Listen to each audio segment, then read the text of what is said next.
முக்காடு நேயர்களே, நாம் எப்பேற்பட்ட காவிமயமாக்கப்பட்டிருக்கோம், காவியால் சூழப்பட்டிருக்கோம், மத அரசியலால் சூழப்பட்டிருக்கோம்ன்றது இந்த வீடியோவை பார்க்கும்போது உங்களுக்கு தெரியும். சின்ன விஷயத்துக்கு இன்னைக்கு ஒரு திருவள்ளுவர் ஒரு காவியில காட்டுறோம், அது இதான் ஒரிஜினல் சொல்றோம். இது ஒரு சின்ன விஷயம், இதை போய் இவ்வளவு பெரிய இதா எல்லாரும் ரியாக்ட் பண்ணி. சின்ன விஷயம், திருவள்ளுவர் பிறப்புக்கும் எல்லா உயிருக்கும்னு சொன்னார். அங்கே சமத்துவம் பகுத்தறிவும் பேசுகிற திருவள்ளுவர் எல்லா மதத்துக்குமான தலைவர் கிடையாது, அவர் ஒரு அறிஞர், அவர் இருந்தார்.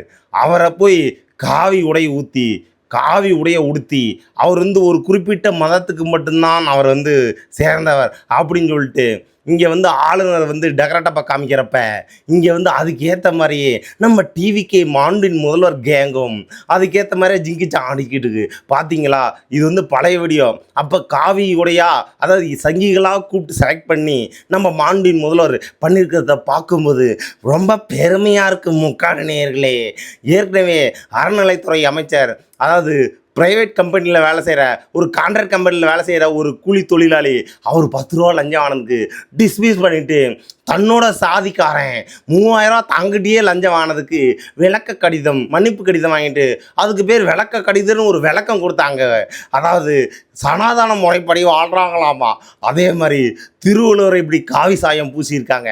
இதெல்லாம் பார்க்கும்போது தமிழ்நாட்டுக்கு ரொம்ப பெருமையாக இருக்க. முக்காடு நேயர்களே, நீங்கள் என்ன நினைக்கிறீங்க? முக்காடு வெற்றி கழகத்தின் சார்பாக என்ன நினைக்கிறீங்க? கமெண்ட் பண்ணுங்கள் முக்காடு நேயர்களே.